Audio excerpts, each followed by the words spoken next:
ఈ వీడియోలో మనము జావా స్క్రిప్ట్లో అసలు ఫంక్షన్ జనరేటర్స్ అంటే ఏమిటి, ఫంక్షన్ జనరేటర్స్ గురించి జావా స్క్రిప్ట్ ఇంటర్వ్యూలో ఎటువంటి క్వశ్చన్స్ అడుగుతూ ఉంటారు అనేది మనము ఈ వీడియోలో మనము డీటెయిల్గా నేర్చుకుందాము. ఇంకా లేట్ చేయకుండా వీడియోని స్టార్ట్ చేసేద్దాం. సో అసలు జావా స్క్రిప్ట్లో ఫంక్షన్ జనరేటర్స్ అంటే ఏమిటంటే, ఈ జనరేటర్స్ ఎందుకు వాడతారంటే, మీరు ఏదైనా ఫంక్షన్ని రాసి ఆ ఫంక్షన్ని దాని యొక్క ఎగ్జిక్యూషన్ని పాస్ చేయడానికి కానీ, లేదా మరలా ఎగ్జిక్యూషన్ని రెజ్యూమ్ చేయడం కోసం కానీ ఈ ఫంక్షన్ జనరేటర్స్ అని వాడుతూ ఉంటారు. సో అసలు ఈ ఫంక్షన్ జనరేటర్స్ అనేది ఎలా క్రియేట్ చేస్తారో ఫస్ట్ చూద్దాము. సో ముందుగా ఇలాగ మనము ఫంక్షన్ కీవర్డ్ అనేది ఇలాగ తీసుకొని దానికి ఇలాగ హ్యాష్ట్రిక్ సింబల్ అనేది ఇవ్వాలి. సో ఇది కూడా చూడండి, ఇలాగ ఫంక్షన్ తీసుకొని దానికి హ్యాష్ట్రిక్ సింబల్ ఇచ్చి ఇలాగ పారాంథసిస్ తీసుకొని ఇలాగ ఒక ఫంక్షన్ జనరేటర్ అనేది క్రియేట్ చేస్తాము. సో ఈ ఫంక్షన్ కి మనము నేమ్ అనేది ఒకటి ఇవ్వాలి. సో ఇలాగ నేను ఒక ఫంక్షన్ జనరేటర్ అనేది క్రియేట్ చేస్తాం. సో కొన్నిసార్లు ఈ హ్యాష్ట్రిక్ ఎలా ఉంటుంది అంటే,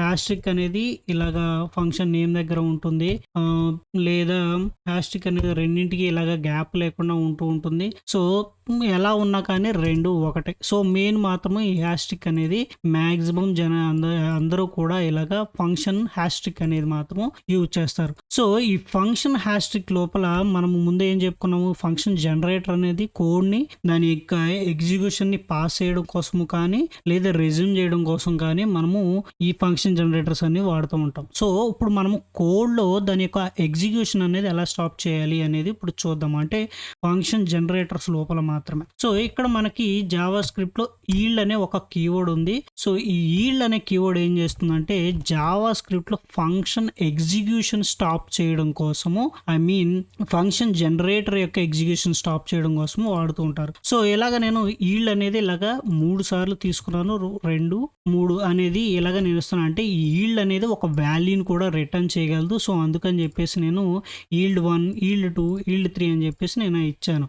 సో ఇప్పుడు ఈ ఫంక్షన్ ని ఎలా ఎగ్జిక్యూట్ చేయాలనేది మనం చూద్దాం. సపోజ్ ఇప్పుడు నేను let gen equal to my generator అని చెప్పేసి నేను ఇలాగ ఫంక్షన్ ని కాల్ చేస్తూ ఉన్నాను. కాల్ చేసి ఈ ఫంక్షన్ ని నేను console.log జెన్ అని చెప్పేసి నేను అలా ఇచ్చేసాను అనుకోండి. ఇప్పుడు నేను బ్రౌజర్ లో ఇన్స్పెక్ట్ క్లిక్ చేసి కన్సోల్ అనేది నేను ఇలా ఓపెన్ చేసి ఉంచాను. రీఫ్రెష్ చేస్తుంటే చూడండి, మీకు ఏమవుతుంది, ఒక జనరేటర్ ఆబ్జెక్ట్ అనేది వస్తుంది. అంటే మీరు మై జనరేటర్ ఫంక్షన్ ని ఎగ్జిక్యూట్ చేసినప్పుడు ఇలాగ మీకు ఒక జనరేటర్ ఆబ్జెక్ట్ అనేది ఒకటి వస్తూ ఉంటుంది. దాని ప్రోటోటైప్ ని కూడా మీరు చూసారంటే ఆబ్జెక్ట్ అని చెప్పేసి మీకు చూపిస్తుంది. అంటే మీరు జనరేటర్ ఫంక్షన్ ఎగ్జిక్యూట్ చేసినప్పుడు మీకు జనరేటర్ ఆబ్జెక్ట్ అనేది క్రియేట్ అవుతుంది. సో ఇప్పుడు దీనిలో ఒక్కొక్క లైన్ అనేది ఎగ్జిక్యూట్ చేయడం ఎలాగా. సో ఈల్డ్ అనేది మనం రాసాం కదా, ఈ ఈల్డ్ ఏం చేస్తుంది, ఫంక్షన్ ని స్టాప్ చేస్తుంది. సో ఇప్పుడు మనము లైన్ బై లైన్ ఈ కోడ్ ని ఎలా ఎగ్జిక్యూట్ చేయాలి అంటే, మనకి నెక్స్ట్ అనే ఒక మెథడ్ ఉంది కదా. సో ఈ నెక్స్ట్ అనే మెథడ్ ని బేస్ చేసుకొని మనము ఈ ఫంక్షన్ ఎగ్జిక్యూషన్ అనేది స్టార్ట్ చేయొచ్చు. సో దానికోసం నేను ఏం చేస్తున్నా అంటే, ఈ ఫంక్షన్ ఏదైతే రిటర్న్ చేస్తుంది కదా, సో ఈ జనరేటర్ జనరేటర్ ఆబ్జెక్ట్ దగ్గర మనము నెక్స్ట్ అనే మెథడ్ అనేది యూజ్ చేయొచ్చు. ఇదిగోండి చూడండి, ఇది నెక్స్ట్ అనే మెథడ్. సో ఇప్పుడు నేను రిఫ్రెష్ చేస్తే మీకు కన్సోల్లో ఆబ్జెక్ట్ 1 వాల్యూ 1 డన్ ఫాల్స్ అనేది వస్తుంది. అంటే ఏం జరిగింది, ఈ ఫంక్షన్లో ఈల్డ్ 1, ఈల్డ్ 2, ఈల్డ్ 3 ఉన్నప్పటికీ అది ఏం జరిగింది, మీరు నెక్స్ట్ అనేది యూజ్ చేసినప్పుడు ఓన్లీ ఈల్డ్ అనే ఒక్క దగ్గర మాత్రమే ఫంక్షన్ ఎగ్జిక్యూట్ అయ్యి అక్కడతో స్టాప్ అయిపోయింది. ఈ ఈల్డ్ 2 అనేది అవ్వలేదు. సో ఆ ఎగ్జిక్యూషన్ స్టాప్ అయినప్పుడు మీకు ఏం జరిగింది, ఈల్డ్ 1లో ఏదైతే వాల్యూ ఉందో, ఏదైతే రిటర్న్ చేస్తుందో ఆ వాల్యూని ఇలాగ ఒక ఆబ్జెక్ట్లో రిటర్న్ చేస్తుంది వాల్యూ 1గా. ఈ డన్ అంటే ఏంటంటే, ఈ కంప్లీట్ ఫంక్షన్ అనేది ఎగ్జిక్యూషన్ పూర్తిగా అయిపోయిందా లేదా అనేది దాని స్టేటస్ ఇక్కడ తెలుస్తుంది. అంటే ఈ కంప్లీట్ ఫంక్షన్ ఎగ్జిక్యూషన్ అనేది జరగలేదు కాబట్టి ఇక్కడ ఫాల్స్ అనేది మీకు చూపిస్తుంది. సో ఇప్పుడు నేను ఇక్కడ మరలా సేమ్ జనరేటర్ నెక్స్ట్ ని 3 సార్లు ఇలాగ ఎగ్జిక్యూట్ చేయడానికి నేను ట్రై చేస్తున్నాను. చూడండి, ఇది ఏమైంది, మరలా 1, 2, 3 అంటే ఒక్కొక్క లైన్ దగ్గర మీకు ఫంక్షన్ అనేది ఎగ్జిక్యూట్ అయ్యి మీకు వాల్యూస్ అనేది ఇస్తుంది. సో ఇప్పుడు మరలా నేను జెన్ అనే దాన్ని gen.next అని ఇచ్చాను అంటే, మీకు లాస్ట్లో ఏ వాల్యూ ఎగ్జిక్యూట్ చేయడానికి లేదు కాబట్టి ఇక్కడ మీకు వాల్యూ ఏమీ లేదు, అన్డిఫైన్డ్ అని వచ్చింది. ఫంక్షన్ ఎగ్జిక్యూషన్ పూర్తిగా అయిపోయిందా అనే స్టేటస్ ట్రూ అనేది చూపిస్తుంది. దాన్ని అంటే అవును ట్రూ ఎగ్జిక్యూషన్ అనేది అయిపోయింది. సపోజ్ ఇప్పుడు మీరు ఈ ఫంక్షన్ జనరేటర్స్ అనేవి ఇటరేటర్ ఆబ్జెక్ట్స్ కూడా సపోర్ట్ చేస్తే, సపోజ్ ఇక్కడ నేను ఫర్ ఆఫ్ అనేది నేను చూసుకొని లెట్ వాల్యూ అని చెప్పేసి ఇలా నేను తీసుకొని ఆఫ్ జెన్ అనే మెథడ్లో ఉంచి నేను ఇలాగా ఒక వాల్యూని ప్రింట్ చేయడానికి నేను ట్రై చేస్తాను. ఇప్పుడు కన్సోల్ డాట్ లాగ్ వాల్యూ అనే దాన్ని నేను ఇచ్చాను అనుకోండి, ఇది చూడండి చేంజెస్ సేవ్ చేసి రిఫ్రెష్ చేస్తే మీరు కనుక చూసారంటే ఈ జనరేటర్ ఫంక్షన్ అనేది ఇటరేటర్ లాగా కూడా యూజ్ అవుతుంది. అంటే ఏంటంటే ఈ ఫర్ ఆఫ్ లూప్ అనేది ఎప్పుడు ఉపయోగపడుతుంది, ఏదైనా ఒక ఇటరేటర్ ఆబ్జెక్ట్ ఉంటే మాత్రమే దానిలో వాల్యూస్ని మనకి ప్రింట్ చేస్తుంది. సో అలాగే మనము ఈ జెన్ అనే ఆబ్జెక్ట్ దగ్గర మీరు దాన్ని ఫర్ ఆఫ్ లూప్ యూజ్ చేసుకొని ఇటరేట్ చేయడానికి ట్రై చేస్తున్నప్పుడు కూడా మీకు ఇటరేటర్ ఈ ఫంక్షన్ జనరేటర్స్ అనేవి ఇటరేటర్స్ని సపోర్ట్ చేయడం వల్ల మీకు దాని లోపల ఉన్న వాల్యూస్ అన్నీ కూడా ఒకేసారి మీకు ఎగ్జిక్యూట్ అనేది అవుతుంది. సో కొన్నిసార్లు మీరు ఏం చేయొచ్చు అంటే సింపుల్గా ఈ జనరేటర్ ఫంక్షన్ని మీరు స్ప్రెడ్ ఆపరేటర్ యూజ్ చేసి కూడా ఇవ్వచ్చు. సో దాన్ని ఎలాగంటే సపోజ్ ఇక్కడ నేను ఇలాగ ఒక ఎరే తీసుకుని నేను ఇలాగ స్ప్రెడ్ ఆపరేటర్ తీసుకుని జెన్ అనే దాన్ని నేను ఇలాగ ప్రింట్ చేస్తున్నాను. సో నేను ఇలాగ ఒక స్ప్రెడ్ ఆపరేటర్ తీసుకుని ఒక ఎరేని తీసుకుని దానిలో ఇలాగ జనరేటర్ ఫంక్షన్ని నేను ఇలాగ ఇస్తూ ఉన్నాను. ఇస్తే చూడండి దీనిలో ఉన్న వాల్యూస్ అన్ని కూడా స్ప్రెడ్ ఆపరేటర్ని యూజ్ చేసుకుని ఒక ఎరే లోపల మీకు దాని వాల్యూస్ అన్ని కూడా స్ప్రెడ్ అయిపోయాయి. సో ఇలాగ మనము జనరేటర్ ఫంక్షన్స్ నుంచి కూడా స్ప్రెడ్ ఆపరేటర్ యూజ్ చేసి వాల్యూస్ అనేది ఫెచ్ అనేది మనము చేయొచ్చు. సో మీరు ఇంకో పాయింట్ గుర్తుపెట్టుకోవాల్సింది ఏంటంటే ఈ ఈల్డ్ కీవర్డ్ అనేది ఓన్లీ ఫంక్షన్ జనరేటర్స్ లో మాత్రమే యూజ్ అవుతుంది, వేరే వాటిలో ఎక్కడ కూడా ఈల్డ్ ఫంక్షన్ అనేది యూజ్ అవ్వదు. సో కొన్నిసార్లు మీరు చూస్తూ ఉండే సింటాక్స్ ఏముంటుందంటే ఈల్డ్ కూడా ఇలాగ హ్యాస్ట్రిక్ అనేది ఇస్తూ ఉంటారు. సో ఈ హ్యాస్ట్రిక్ అనేది ఈల్డ్ కి ఎక్కడ యూజ్ చేస్తారు అనేది మనం ఇప్పుడు చూద్దాం. సపోజ్ ఇక్కడ నేను ఇలాగా రెండు ఫంక్షన్స్ అనేది నేను తీసుకుంటూ ఉన్నాను. ఇది చూడండి ఇలా రెండు ఫంక్షన్ తీసుకున్నాను. ఒకటి నెంబర్స్ అనే జనరేటర్ ఫంక్షన్ తీసుకున్నాను, ఈల్డ్ 1 ఈల్డ్ 2. ఇక్కడ రెండోది లెటర్స్ అనే ఫంక్షన్ తీసుకుని ఈల్డ్ ఏ ఈల్డ్ బి అనేది రెండు వాల్యూస్ ని మనము రిటర్న్ చేస్తున్నాము. సో ఇప్పుడు ఈ రెండు ఫంక్షన్స్ ని నేను ఇంకొక ఫంక్షన్ తీసుకొని దానిలో నేను కాల్ చేయాలనుకుంటున్నాను. ఫంక్షన్ కంబైన్డ్ ఇలా తీసుకొని నేను ఈల్డ్ ఈల్డ్ యాస్ట్రిక్ అని చెప్పేసి అంటూ ఉంటారు numbers, and at the same time yield asterisk letters అని చెప్పేసి ఇలాగా ఇస్తూ ఉంటారు. సో ఇప్పుడు మీరు ఈ కాన్స్ట్ జెన్ యూజ్ చేసి లేదా ఒక వేరియబుల్ ని నేను తీసుకొని కంబైన్డ్ అనే దాన్ని నేను కాల్ చేస్తున్నాను. అంటే ఈ ఫంక్షన్ నేను కాల్ చేస్తున్నాను. ఈ ఫంక్షన్ ఏం చేస్తుంది, రెండు ఈల్డ్ ఫంక్షన్స్ ని మీకు కాల్ చేస్తుంది. ఆ తర్వాత నేను ఇప్పుడు కన్సోల్ డాట్ లాగ్ జెన్ అనే దాన్ని మీరు కాల్ చేశారంటే ఇదిగోండి చూడండి రీఫ్రెష్ చేస్తున్నాను. ఇదిగోండి చూడండి మీకు జనరేటర్ ఆబ్జెక్ట్ అనేది రిటర్న్ అయింది. సో ఈ జనరేటర్ ఆబ్జెక్ట్ లోంచి రిటర్న్ అయ్యే వాల్యూస్ ని మీరు ప్రింట్ చేయాలనుకుంటే మాత్రము ఇలాగ స్ప్రెడ్ ఆపరేటర్ యూజ్ చేసి మీరు డైరెక్ట్ గా వాల్యూస్ అనేది గెట్ చేయొచ్చు. ఇదిగోండి చూడండి వాల్యూస్ అన్ని కూడా మీకు ఇలాగ కంబైన్డ్ గా ఎరేలో వచ్చాయి. లేదు అనుకుంటే మీరు నెక్స్ట్ మెథడ్ యూజ్ చేసుకుని కూడా మీరు ఈ వాల్యూస్ అనేది యూజ్ చేయొచ్చు. సో ఈ ఈల్డ్ స్టార్ అనేది ఎందుకు ఉపయోగపడుతుంది అంటే ఇంకొక జనరేటర్ ఫంక్షన్ ని ఇంకొక ఫంక్షన్ లో కాల్ చేయడం కోసము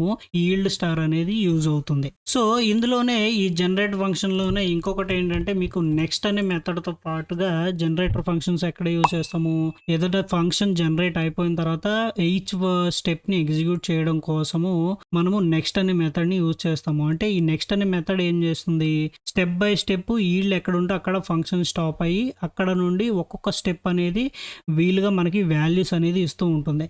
బట్ మీరు ఎప్పుడైతే ఈ ఇంకొక మెథడ్ ఉంది, సో ఈ ఎగ్జిక్యూషన్ ని మీరు సస్పెండ్ చేయాలి అంటే మీరు సడన్గా నెక్స్ట్ వాల్యూస్ని మీరు నెక్స్ట్ అనే మెథడ్ని యూజ్ చేసినా సరే మీకు ఆ ఎగ్జిక్యూషన్ అనేది సస్పెండ్ అవ్వాలి అంటే మీరు రిటర్న్ అనే మెథడ్ని యూజ్ చేయాలి. రిటర్న్ అనే మెథడ్ ఇంకోటి ఉంటుంది, మీకు త్రో అనే మెథడ్, రెండు మెథడ్స్ ఉంటాయి. అంటే మీ జనరేటర్ ఫంక్షన్స్లో మీరు నెక్స్ట్ తో పాటుగా రిటర్న్ అండ్ త్రో అనే ఫంక్షన్స్ ఉంటాయి. ఈ రెండు ఫంక్షన్స్ని ఎలా యూజ్ చేయొచ్చు అనేది ఇప్పుడు చూద్దాము. సో ఇప్పుడు నేను ఇక్కడ ఒక ఫంక్షన్ని నేను తీసుకుంటున్నాను జనరేటర్ ఫంక్షన్ అని చెప్పేసి. ఈ ఫంక్షన్ని ఎలాగా తీసుకొని yield step 1 yield step 2 yield step 3 అని చెప్పేసి నేను ఇచ్చాను. సో ఇప్పుడు నేను ఈ ఫంక్షన్ ని నేను కాల్ చేస్తున్నాను. ఫంక్షన్ ని కాల్ చేస్తే మనకి ఏమొస్తుంది, మనకి జనరేటర్ ఆబ్జెక్ట్ అనేది మనకి ప్రింట్ అవుతుంది. సో ఈ జనరేటర్ ఆబ్జెక్ట్ ని మనము ఎగ్జిక్యూషన్ స్టార్ట్ చేయాలంటే ఒక ఇటరేటర్ ద్వారా స్టెప్ బై స్టెప్ దానికి మనం ఏం చేయాలి, కన్సోల్ డాట్ లాగ్ అంటే కన్సోల్ అనేది ఏమైనా అవసరం లేదు, మనం ఏంటంటే ఎగ్జిక్యూషన్ ప్రాసెస్ ని స్టెప్ బై స్టెప్ చూడడం కోసం మనం ఇలా ఇస్తున్నాం. కన్సోల్ డాట్ లాగ్ జెన్ నెక్స్ట్ అని చెప్పేసి నేను ఇలాగే ఇస్తున్నాను. సో ఎప్పుడైతే నేను ఈ జెన్ నెక్స్ట్ అని ఇస్తాను చేస్తాను చూడండి, రిఫ్రెష్ చేస్తున్నాను, ఏమైంది స్టెప్ 1 అనేది ఎగ్జిక్యూట్ అవుతుంది.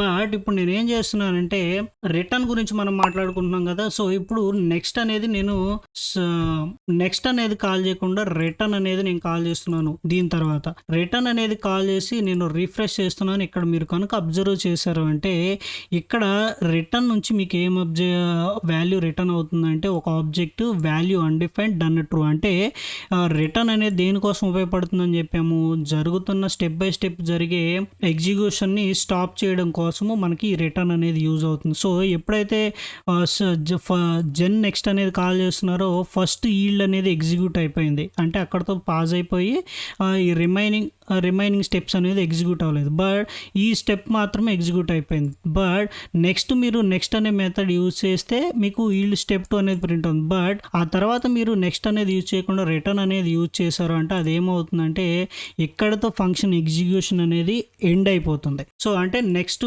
మీరు మరలా జెన్ డాట్ నెక్స్ట్ అనేది యూజ్ చేసినప్పటికీ రిటర్న్ అని యూజ్ చేసిన తర్వాత మీకు అన్డిఫైన్డ్ డన్ ట్రూ అని చెప్పేసి వస్తుంది. అంటే ఏంటి, మీకు వాల్యూ రిటర్న్ చేయడానికి ఏమీ లేదు, ఫంక్షన్ ఎగ్జిక్యూషన్ అనేది కంప్లీట్ అయిపోయింది అన్నట్లుగా మీకు ఈ రిటర్న్ ఫంక్షన్ యూజ్ చేయడం వల్ల మీకు తెలుస్తుంది. సో ఈ రిటర్న్లో మీరు ఏదైనా వాల్యూ కూడా ఇవ్వచ్చు. ఎగ్జిక్యూషన్ కంప్లీటెడ్ అని చెప్పేసి నేను ఇలా ఇస్తున్నాను. మరలా సేవ్ చేసి రిఫ్రెష్ చేస్తే ఇది కొంచెం చూడండి, వాల్యూ మీకు రిటర్న్ నుంచి ఎగ్జిక్యూషన్ కంప్లీటెడ్ డన్ ట్రూ అనేది మీకు చూపిస్తుంది. బట్ కొన్ని కేసెస్లో మాత్రము ఈ రిటర్న్ అనేది పనిచేయదు. ఎలాగంటే నేను ఇప్పుడు చూపిస్తాను.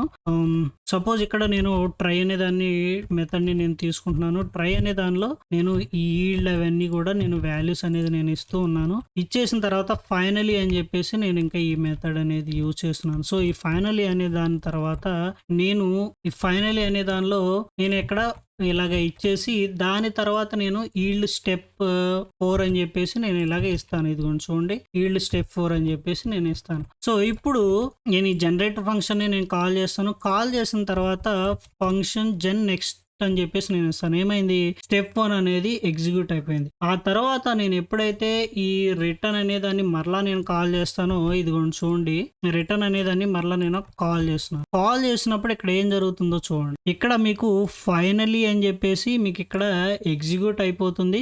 ఎగ్జిక్యూట్ అయిపోయి మీకు ఏమొస్తుంది, ఎగ్జిక్యూషన్ కంప్లీటెడ్ డన్ ట్రూ అని చెప్పేసి మీకు ఇలాగ వాల్యూ వస్తుంది. సో ఈ ఫైనల్లీ బ్లాక్ లో ఎగ్జిక్యూషన్ మీరు రిటర్న్ అనేది ఎప్పుడైతే ఇస్తారో ఇచ్చిన తర్వాత రిటర్న్ అనే ఫంక్షన్ ఉన్నప్పటికీ మీరు రిటర్న్ అని వస్తే యాక్చువల్గా ఇక్కడ ఏ వాల్యూ కూడా రిటర్న్ అవ్వకూడదు. బట్ ఇక్కడ ఫైనలీ అనే దాన్ని యూజ్ చేయడం వల్ల మీకు ఏమవుతుందంటే ఫైనలీ కోడ్ బ్లాక్ లో ఉన్నటువంటి వాల్యూ మీకు రిటర్న్ అయ్యి మీకు ఇక్కడ కన్సోల్లో clean up in the finally block అని చెప్పేసి ఈ ఫైనలీ బ్లాక్ లో ఉన్నటువంటి కోడ్ అనేది మీకు రిటర్న్ అవుతుంది. బట్ యాక్చువల్గా రిటర్న్ యూజ్ చేసినప్పుడు మీకు ఎటువంటి వాల్యూ అనేది రిటర్న్ అవుతుంది. బట్ ఇక్కడ మీరు ఫైనలీ అనే దాన్ని యూజ్ చేసినప్పుడు మాత్రము మీకు ఇక్కడ వాల్యూ అనేది చూపిస్తుంది.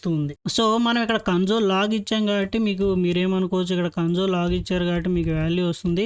బట్ ఈల్డ్ ఇచ్చి చూడండి ఏమవుతుందని చెప్పేసి అనుకుంటారు. సపోజ్ ఇక్కడ నేను ఈల్డ్ అనే దాన్ని నేను ఇక్కడ ఇస్తున్నాను, చేంజెస్ సేవ్ చేసి రిఫ్రెష్ చేస్తున్నాను. ఇదిగోండి చూడండి, మీరు ఎప్పుడైతే ఈల్డ్ అనే దాన్ని మీరు ఇస్తారంటారో ఈల్డ్ అని ఇచ్చినప్పటికీ కూడా అది మీరు రిటర్న్ అనే దాన్ని ఎప్పుడైతే కాల్ చేస్తారో ఈల్డ్ ఇచ్చినప్పటికీ కూడా దాని వాల్యూ అనేది మీకు రిటర్న్ అయింది. సో రిటర్న్ అయిపోయి డన్ ఫాల్స్ అనేది మీకు వస్తుంది. ఈ సిచ్యువేషన్ని మీరు చాలా బాగా అబ్జర్వ్ చేయాలి. సో అంటే ఏంటి, ఫైనల్ అనే బ్లాక్లో మీరు ఇచ్చిన కోడ్ అనేది మీరు ఈవెన్ రిటర్న్ అనే మెథడ్ యూజ్ చేసినప్పటికీ కూడా అది ఎగ్జిక్యూట్ అవుతుంది. సో ఇప్పుడు మనము అసలు దీనిలో రిటర్న్ అనే మెథడ్ చూసాము ఈ జనరేటర్ ఫంక్షన్స్లో. సో నెక్స్ట్ ఏంటంటే మనము త్రో అనే మెథడ్ అనేది దీనిలో ఎలా యూజ్ చేస్తారు అనేది చూద్దాము. సో ఇక్కడ నేను ఒక ఫంక్షన్ ఇలాగా తీసుకుంటున్నాను. ఇదిగోండి చూడండి, ఫంక్షన్ ఇలాగా తీసుకుని దానిలో ట్రైలో ఈల్డ్ అని నేను ఇలాగ ఇచ్చేసాను. క్యాచ్ లో కాట్ ఎర్రర్ అని చెప్పేసి ఇలాగా ఒక ఎర్రర్ మెసేజ్ ని నేను కన్సోల్లో ఇవ్వడానికి ట్రై చేస్తున్నాను. అండ్ ఈల్డ్ స్టెప్ 3 అని చెప్పేసి నేను ఇలాగ ఇచ్చాను, ఇది ట్రై క్యాచ్ బ్లాక్స్ తర్వాత. సో ఇప్పుడు నేను ఏం చేస్తున్నా అంటే జనరేటర్ ఫంక్షన్ ని నేను ఎగ్జిక్యూట్ చేస్తాను. జనరేటర్ ఫంక్షన్స్ ని ఎగ్జిక్యూట్ చేసేసి ఇప్పుడు నేను దాని మీద నెక్స్ట్ అనే మెథడ్ ని నేను కాల్ చేస్తాను. సో ఇప్పుడు చేంజెస్ సేవ్ చేసి రిఫ్రెష్ చేస్తే ఇదిగోండి చూడండి, స్టెప్ 1 డన్ ఫాల్స్ అని చెప్పేసి మీకు వస్తుంది. బట్ ఇప్పుడు నేను దీనిలో త్రో త్రో అనే ఫంక్షన్ గనక నేను యూజ్ చేశాను అంటే చూడండి అసలు ఇక్కడ ఏం జరుగుతుందో నేను త్రో గురించి ఎక్స్ప్లెయిన్ చేస్తాను. అంటే ఏంటంటే ఇక్కడ మీరు ఎప్పుడైతే త్రో అనే ఫంక్షన్ని మీరు ఎగ్జిక్యూట్ చేస్తారో దీని స్టెప్ 2 అనేది ఎగ్జిక్యూట్ అవ్వలేదు. మీరు చాలా బాగా అబ్జర్వ్ చేయండి. స్టెప్ 1 అనేది ఎగ్జిక్యూట్ అయింది, ఆ తర్వాత స్టెప్ 2 ఎగ్జిక్యూట్ అవ్వలేదు, ఆ తర్వాత మీకు క్యాచ్ అనేది ఎగ్జిక్యూట్ అయ్యి కార్ట్ ఎర్రర్ అన్డిఫైన్డ్ అనేది మీకు వచ్చింది. ఆ తర్వాత ఈ ట్రై అండ్ క్యాచ్ బ్లాక్స్ తర్వాత మీకు ఏదైతే వాల్యూ ఉందో అది మీకు ఏమైంది, ఇలాగా స్టెప్ 3 అనేది ఎగ్జిక్యూట్ అయింది. సో ఇక్కడ మాత్రము మీకు త్రో అని దానిలో మీరు కావాలనుకుంటే ఇక్కడ అన్డిఫైన్డ్ అనేది రాకుండా మీరు సింపుల్గా ఒక ఎర్రర్ని త్రో చేయొచ్చు. ఇక్కడ నేను అందుకనే ఒక వాల్యూ ఇచ్చి నేను రిఫ్రెష్ చేస్తున్నాను. ఇదిగోండి చూడండి, ఈ క్యాచ్ బ్లాక్లోకి నేను ఒక ఎర్రర్ని పంపి ఊప్స్ అనే దాన్ని నేను సెండ్ చేశాను. ఆ తర్వాత మరలా మీరు అబ్జర్వ్ చేశారంటే ఈ నెక్స్ట్ అనే దాన్ని ఈ త్రో తర్వాత రన్ చేయండి, ఏం జరుగుతుందో చూద్దాం. సో త్రో తర్వాత రన్ చేస్తే ఏమవుతుందంటే స్టెప్ 1 అనేది ఎగ్జిక్యూట్ అయింది, ఆ తర్వాత క్యాచ్ బ్లాక్ అనేది ఎగ్జిక్యూట్ అయింది, ఆ తర్వాత స్టెప్ 3 ఎగ్జిక్యూట్ అయింది. ఆ తర్వాత మీకు ఏమని చెప్తుందంటే ఫంక్షన్ ఎగ్జిక్యూషన్ అనేది కంప్లీట్ అయింది అన్నట్లుగా మీకు చూపిస్తూ ఉంది. సో ఈ త్రో అనే మెథడ్ ఎందుకు ఉపయోగపడుతుందంటే ఒక జనరేటర్ ఫంక్షన్లో మీకు ఒక ఎర్రర్ని త్రో చేయడం కోసము లేదా ఎర్రర్స్ని సిమ్యులేట్ చేయడం కోసము అన్నట్లుగా ఈ త్రో అనే మెథడ్ అనేది మీకు ఈ యూజ్ అవుతుంది. సో ఇలాగా ఫంక్షన్ జనరేటర్స్ అనేవి వర్క్ అవుతూ ఉంటాయి. ఫంక్షన్ జనరేటర్స్లో నెక్స్ట్ అనే మెథడ్, రిటర్న్ అనే మెథడ్, త్రో అనే మెథడ్ అనేది ఇలాగ పనిచేస్తూ ఉంటాయి. సో ఇప్పుడు దీనిలో పాసిబుల్ అయ్యే ఇంటర్వ్యూ క్వశ్చన్స్ అంటే ఏంటో చూద్దాము. ఫస్ట్ క్వశ్చన్ ఏంటంటే what are generator functions, explain the syntax. So మీరు ఇక్కడ ఈ సింటాక్స్ ని అబ్జర్వ్ చేశారంటే జనరేటర్ ఫంక్షన్స్ ని మనం ఇలాగ ఫంక్షన్ హ్యాస్ట్రిక్ ఇలాగ జనరేటర్ ని ఫంక్షన్ ని డిఫైన్ చేసి నార్మల్ ఫంక్షన్ లాగానే, బట్ దానికి ఏంటంటే మనం హ్యాస్ట్రిక్ యూజ్ చేస్తాము. బట్ జనరేటర్ ఫంక్షన్ ఎందుకు ఉపయోగపడుతుందంటే మనకి కోడ్ ని పాస్ చేయడం కోసము, రెజ్యూమ్ చేయడం కోసం మనకి ఉపయోగపడుతుంది. కాబట్టి మనము ఈల్డ్ అనే దాన్ని యూజ్ చేయాలి. సో ఈల్డ్ అనే దాన్ని యూజ్ చేసుకొని మనం నెక్స్ట్ అనే దాన్ని యూజ్ చేసినప్పుడు ఇలాగా ఫంక్షన్ ఎగ్జిక్యూట్ చేసి నెక్స్ట్ అనే మెథడ్ ని యూజ్ చేయడం వల్ల step by step execution process అనేది మనము ఇలాగ జనరేటర్ ఫంక్షన్స్ లో మనం చూడవచ్చు. నెక్స్ట్ ఏంటంటే which is the right syntax, function asterisk parenthesis curly braces or function space asterisk parenthesis curly braces. ఈ రెండు కూడా కరెక్టే. సో మనం ఆల్రెడీ చెప్పుకున్నాం కదా. సో ఫంక్షన్స్ ని లేదా ఫంక్షన్ జనరేటర్స్ ని ఇలాగ 3 వేసెస్ లో ఎలా అయినా ఇస్తూ ఉంటారు, బట్ ఏదైనా కరెక్టే అని చెప్పేసి మనం అనుకున్నాం. నెక్స్ట్ ఏంటంటే explain all methods of generator object. So generator object లో ఉన్నటువంటి ఆల్ మెథడ్స్ ఏంటంటే మనం మాట్లాడుకున్నాం కదా, next method, return method, throw method. Next method ఎందుకు అంటే మనకి ఫంక్షన్ లో ఉన్నటువంటి దాని ఎగ్జిక్యూషన్ పాయింట్ ని లైన్ బై లైన్ అనేదాన్ని ఎగ్జిక్యూట్ చేయడం కోసము మనకి యూజ్ అవుతుంది. అంటే it moves the function pointer to the next line from the last suspended yield. So మనము ఏదైనా ఈల్డ్ మెథడ్ యూజ్ చేసినప్పుడు మనకు ఫంక్షన్ అనేది అక్కడ స్టాప్ అవుతుంది. బట్ నెక్స్ట్ లైన్లోకి నెక్స్ట్ ఈల్డ్ మెథడ్ దగ్గరికి అది వెళ్ళాలంటే మనము నెక్స్ట్ అనే మెథడ్ అనేది మనం యూజ్ చేస్తూ ఉంటాము. తర్వాత ఏంటంటే రిటర్న్ మెథడ్. సో అది ఎందుకు అంటే జనరేటర్ ఫంక్షన్ అనేది టెర్మినేట్ చేయడం కోసము, అది ఎగ్జిక్యూషన్ని కంప్లీట్గా టెర్మినేట్ చేయడం కోసము ఈవెన్ నెక్స్ట్ మెథడ్ యూజ్ చేసినప్పటికీ దాని ఫంక్షన్ ఎగ్జిక్యూషన్ అనేది ఉండదు, అందుకే కంప్లీట్గా టెర్మినేట్ చేస్తుంది. బట్ దానికి ఎక్సెప్షన్ కేసెస్ ఉంటాయి, దాన్ని నేను కొన్ని ఎక్స్ప్లెయిన్ చేసి చూపించాను. ఎప్పుడు ఫైనల్ బ్లాక్లో యూజ్ చేసినప్పుడు దాని ఎగ్జిక్యూషన్ ఎలా చేంజ్ అవుతుందో మనం చూసాం. నెక్స్ట్ థర్డ్ ఏంటంటే త్రో మెథడ్. సో ఇది ఎందుకు అంటే మీరు జనరేటర్ ఫంక్షన్స్లో లేదా జనరేటర్ ఆబ్జెక్ట్లో ఉన్నట్టు ఏదైనా ఒక ఎర్రర్ని త్రో చేయడం కోసము మీకు ఈ త్రో మెథడ్ అనేది యూజ్ అవుతుంది. నెక్స్ట్ ఏంటంటే explain the use of yield star. So yield star అనేది ఎందుకు ఉపయోగపడుతుందంటే మనము ఒక జనరేటర్ ఫంక్షన్ ని డిఫైన్ చేసి ఆ జనరేటర్ ఫంక్షన్ ని వేరొక ఫంక్షన్ లో కాల్ చేయడం కోసము లేదా రికర్సివ్ జనరేటర్ ఫంక్షన్ లాగా యూజ్ చేయడం కోసము మనకి ఈల్డ్ స్టార్ అనేది ఈల్డ్ హ్యాస్ట్రిక్ అనేది యూజ్ చేస్తూ ఉంటారు. నెక్స్ట్ ఏంటంటే can you use return from terminating the generator function. So మనము ఈ రిటర్న్ రిటర్న్ మెథడ్ యూజ్ చేసి జనరేటర్ ఫంక్షన్ని టర్మినేట్ చేయొచ్చా అని చెప్పేసి క్వశ్చన్. ఎస్, ఖచ్చితంగా మనం టర్మినేట్ చేయొచ్చు, but not when used with finally or recursion functions. I hope ఈ వీడియో మీకు అర్థమైంది చెప్పేసి నేను అనుకుంటున్నాను. ఈ ఛానల్లో కంటెంట్ కనుక మీకు నచ్చినట్లయితే ఛానల్ని తప్పకుండా సబ్స్క్రైబ్ చేయండి. అండ్ మనకి మా యూట్యూబ్లో కొత్త ఫీచర్ అనేది ఒకటి ఎనేబుల్ అయింది. మీరు కనుక నా ఛానల్ని లేదా మన ఛానల్ని సపోర్ట్ చేయాలి, ఇలాంటి కంటెంట్ని నేను ఇంకెక్కువగా చేయాలి అని నన్ను సపోర్ట్ చేయాలని కనుక మీరు అనుకుంటే ఖచ్చితంగా మనకి యూట్యూబ్లో మీకు జాయిన్ అనేది ఉంటుంది. సో దానిలో 3 వేస్ ఉన్నాయి. సో మీకు నచ్చిన ప్లాన్ అనేది మంత్లీ కానీ మీకు మంత్లీ పే చేయొచ్చు, ఈ ఛానల్కి కాంట్రిబ్యూట్ అనేది చేయొచ్చు, లేదా మీరు మంత్లీ ఒక మంత్కి పే చేసుకొని లేదా తర్వాత మంత్స్ నుంచి మీరు సబ్స్క్రిప్షన్ అనేది క్యాన్సిల్ అనేది కూడా చేయొచ్చు. బట్ వీటిని నేను మ్యాండేట్ అనేది చేయాలని మాత్రం నేను అనుకోవడం లేదు. బట్ మీరు కనుక ఈ ఛానల్ సపోర్ట్ చేయాలనుకుంటే మాత్రము తప్పకుండా ఈ ఛానల్కి సపోర్ట్ ఇవ్వాలనుకుంటే జాయిన్ అనేది అవ్వండి. మీకేమైనా సలహాలు సందేహాలు ఉంటే ఖచ్చితంగా కామెంట్ బాక్స్లో మెన్షన్ చేయండి. ఒక ఇంట్రెస్టింగ్ టాపిక్తో నెక్స్ట్ వీడియోలో మరలా మనం కలుసుకుందాం. అంతవరకు స్టే ట్యూన్. Bye bye.